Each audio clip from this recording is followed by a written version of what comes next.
Rosalie Lillian Hale was born in 1915 in Rochester, New York, into a family that had everything.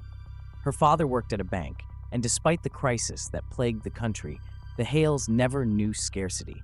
She grew up surrounded by luxury, elegant dresses, and the expectation that one day she would marry a man who would guarantee her even more prestige. Since childhood, her beauty was the center of everything. Her mother dressed her like a doll, with ribbons and lace, ensuring she was always impeccable. "Perfection is what will take you far," she used to say. And Rosalie believed it. She liked the attention. She enjoyed the admiring glances on the street, the way the other neighborhood girls envied her. But what she liked most was feeling special. She knew her destiny was not that of any ordinary woman.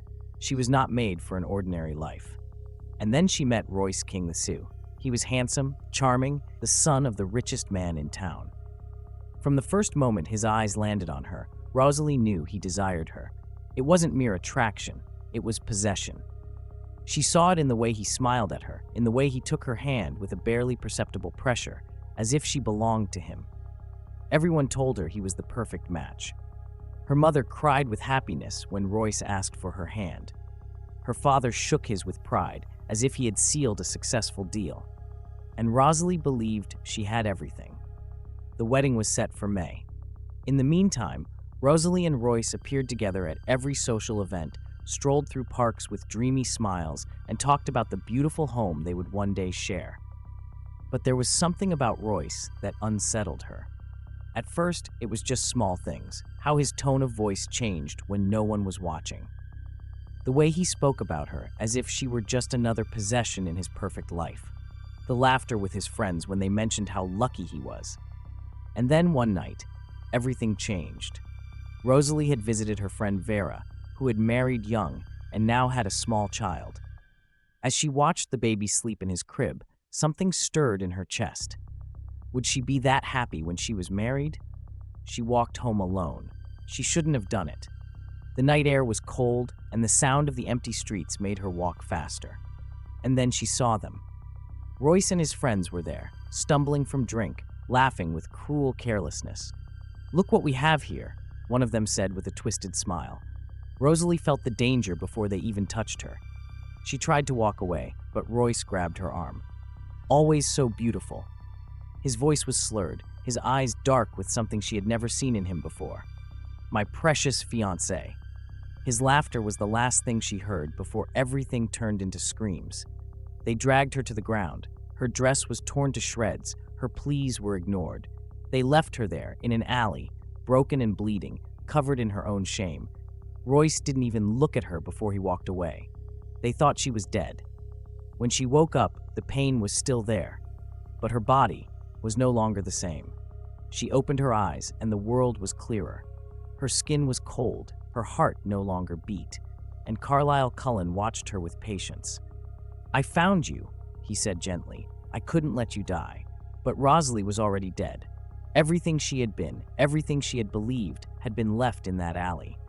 The Rosalie Hale who awoke that night was not the same one who had closed her eyes. And when she understood what she was, when she realized she would never be human again, only one thing remained in her mind: revenge. Rosalie spent the first days of her new existence in silence. She did not cry because she no longer could. She did not sleep because her body no longer needed it.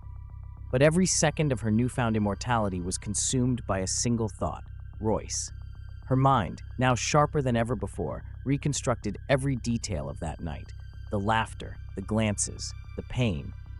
Carlisle tried to talk to her, to explain the life she could now lead, to teach her what it meant to be a Cullen. But Rosalie did not listen. There was only one thing she needed to do before considering any future. Carlisle had not turned her for this. She knew that. But he never imposed rules. He never told her not to do it. So she waited. She waited until she could control the thirst, until she understood her strength, until her skin stopped feeling foreign and became her armor. And then one night, she disappeared without a word. It was time to settle the score. She started with Royce's friends. One by one, she found them. The first she pulled from his bed in the dead of night. She dragged him by the throat into an alleyway, the same kind of alleyway where they had left her. She did not speak. She did not explain. She only let him see her face. The fear in his eyes was enough. When his lifeless body hit the ground, Rosalie smiled for the first time since her transformation. The second saw her coming and tried to run. He did not get far. The third begged. The fourth wept. But none of them had the chance to redeem themselves. There was no redemption for what they had done. And then only Royce remained. She knew where to find him. His wedding never took place, but he still lived in his family's opulent home. Rosalie waited until nightfall.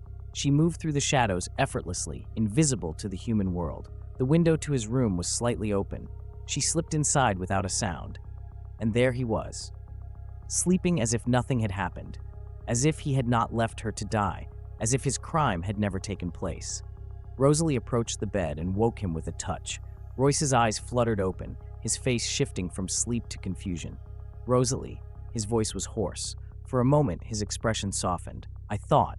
He stopped. His mind was still groggy. He did not understand. But then the moonlight illuminated her face. Rosalie smiled. "Did you miss me?" Royce bolted upright with a strangled gasp, her pale skin, her golden eyes, her fiercely beautiful smile. "No, this you can't." He scrambled backward, pressing his spine against the wooden headboard. The terror in his eyes was the same terror Rosalie had felt that night. "Please," she tilted her head.